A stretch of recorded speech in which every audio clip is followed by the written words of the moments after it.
Halo kawan, jumpa lagi dengan Toro Channel ya. Assalamualaikum warahmatullahi wabarakatuh. Allahumma sholli ala sayyidina Muhammad wa ala ali sayyidina Muhammad. Oke kawan, dalam kesempatan hari ini jangan bosan-bosannya ya kita bahas perjuangan Bapak Djoki Nainggolan ya.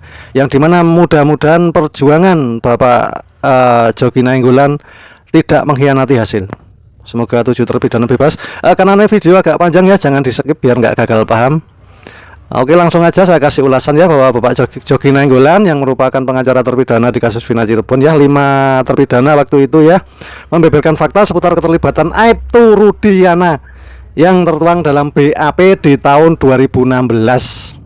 Menurut Djoki Nainggolan berdasarkan BAP tahun 2016 yang sudah menjadi berkas perkara dapat disimpulkan bagaimana peran Aibtu Rudiana dalam kasus Vina Cirebon.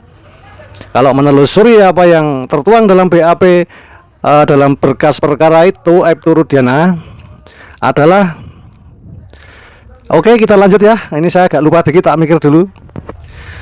Jadi Pak Djoki Nainggolan ya pun akhirnya menjelaskan bagaimana peran Aibtu Rudiana dalam BAP kasus Vina Cirebon 2016 ya. Jadi peran Aibtu Rudiana itu melakukan tindakan penangkapan terhadap terpidana yang diduga melanggar ketentuan hukum ya.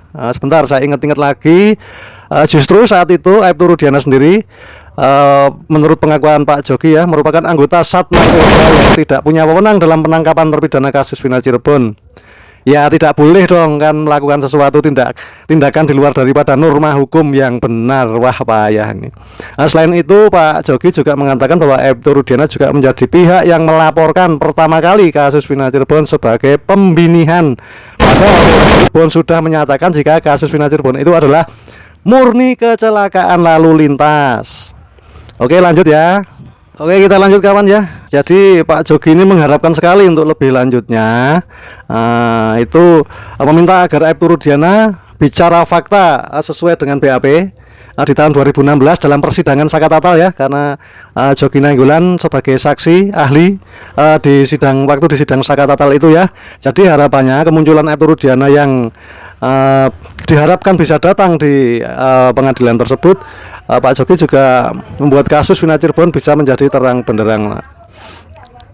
Kasihan mereka mereka dihukum seumur hidup ya, dan Pak Djoki Nainggolan yakin bahwa Mahkamah Agung ya, hakim Mahkamah Agung 100% akan membebaskan daripada 7 terpidana yang tidak berdosa itu ya.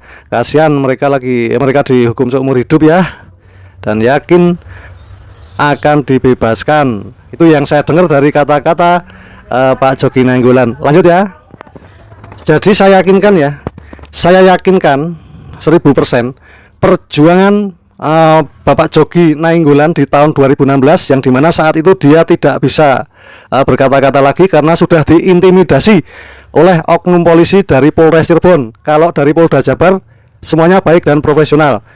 Ini yang oknum-oknum yang tak beradab itu yang dari Polres Cirebon mengintimidasi, dan di dalam sidang juga membawa beceng taruh di pinggang, dan hakimnya pun dan jaksa takut, tidak berani untuk menegur. Yang menegur hanyalah Pak Djoki Nainggolan sendiri, dan akhirnya senjata ini itu ya, becengnya itu akhirnya dilepas dan dikasihkan ke propos. Demikian, terus selanjutnya langsung kita simak aja ya. Ini durasinya agak panjang biar kawan-kawan semua nggak gagal paham ya. Oke lanjut kita simak. Ada rekonstruksi yang akan dilaksanakan di wilayah Cirebon ya. Terus ada di situ adegan-adegan. Kami melihat adegan itu di luar daripada apa yang mereka lakukan, sehingga kami waktu itu menolak adegan yang lain. Sedangkan adegan yang kedua, yang pertama dan kedua kami mau, yaitu pada saat mereka kumpul-kumpul di depannya Ibu Nining di malam itu antara jam berapa, jam 21 terakhirnya 30, dan adegan yang di rumah daripada Pak RT. Nah, adegan yang di depannya rumah Ibu Nining itu di shot. Tapi ketika masuk ke wilayah di depannya, di rumahnya Pak RT melarang ya, karena dia sudah menyelamatkan anaknya si Kapi itu dari kantor polisi.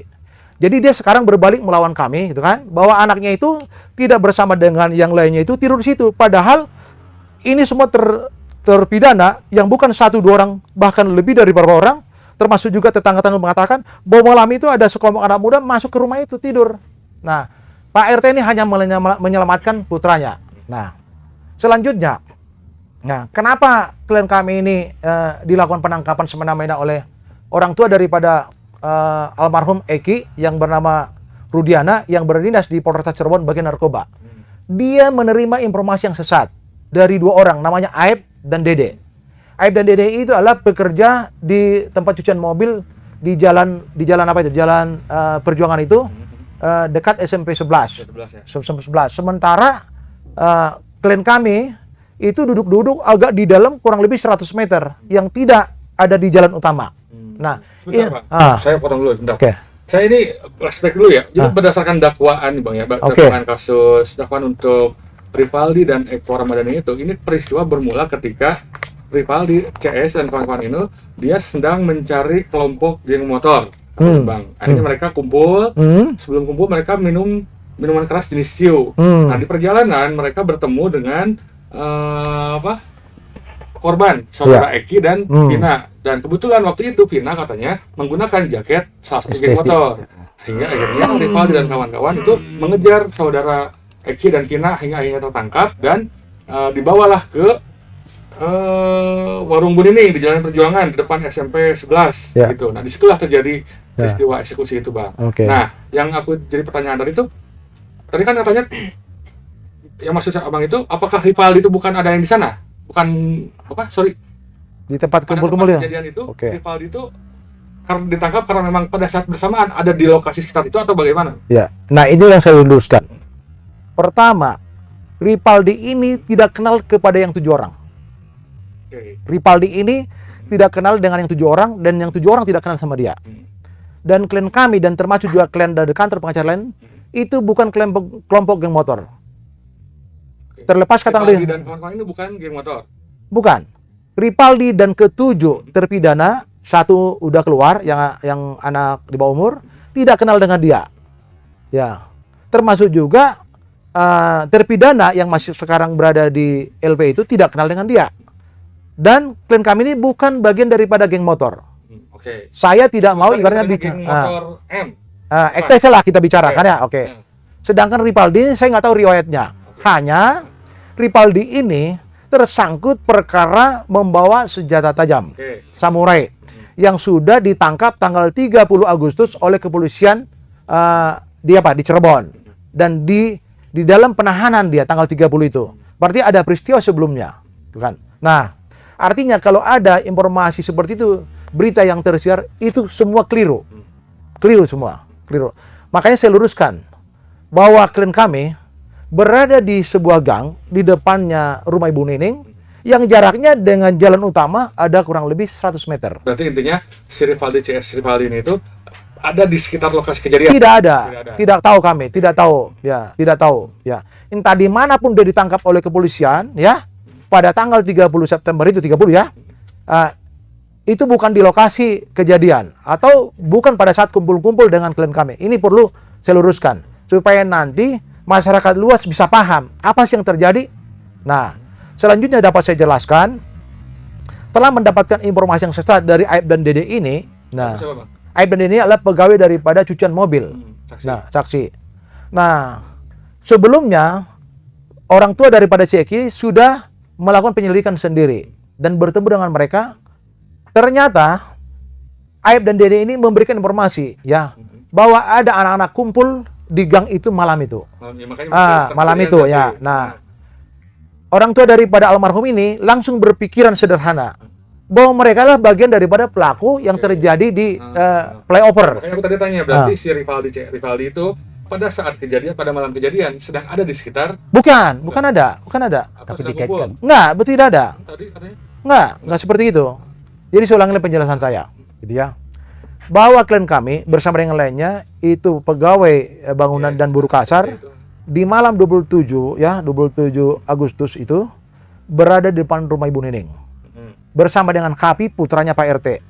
Rivaldi ini nggak dikenal sama mereka. Rivaldi ya, tolong dicatat itu. Rivaldi itu tidak dikenal sama mereka. Nah, lalu karena orang tua daripada si Eki ini setelah mengetahui ada kejadian dan putranya dibawa ke rumah sakit dan sudah dalam kondisi meninggal dunia, si Vina informasinya masih ngorok gitu kan ya. besok harinya ya berdasarkan keterangan daripada tim lawyer yang lain mendatangi kepolisian dan melihat barang bukti motor. Jadi di pikiran dia motor itu kok utuh gitu kan ya? Anak saya kok bisa meninggal, kira-kira begitu asumsinya dia. Nah, padahal ada kecelakaan lalu lintas yang terjadi. Dan polisi lalu lintas sudah datang ke TKP, menemukan juga ada di situ jejak-jejak kecelakaan dan termasuk juga ada potongan daging di baut daripada lampu penerangan jalan. Nah, ada filenya tentu itu di mana? Di polisi lalu lintas kan ya. Nah, setelah mendapatkan informasi yang sesat ini, dia bersama dengan anggotanya menangkapin mereka-mereka, ya. Tangkapin termasuk juga anak di bawah umur ini yang sudah viral juga di media. Dia sedang disuruh oleh pamannya mengantarkan mobil, membeli bensin dan mengantarkan, kemudian ditangkap juga dia kan ya. Nah, dibawa ke Polres Cirebon Kota, ke unit narkoba, bukan ke unit reskrim. Nah, disitulah mereka diperlakukan tidak manusiawi ya. Terjadi penyiksaan sebagaimana gambar yang ada di media yang sudah viral itu. Nah, itu sebenarnya. Lalu saya masuk ke pembuktian di dalam ruang pengadilan. Ya. Bahwa ada barang bukti samurai milik daripada Ripaldi. Oke, nanti soal itu aku ngerti Bang. Ini Oke. soal ini Bang. Ini aku pengen biar dan nyusun ya Bang ya. Oke. Nah, dari peristiwa di gang itu ya kan, menurut dakwaan jaksa Ya. bahwa Vina dan Eki itu akhirnya dibawa oleh para pelaku. Dibawa menggunakan motor terus kemudian disimpan atau istilah dibuang atau bagaimana di flyover.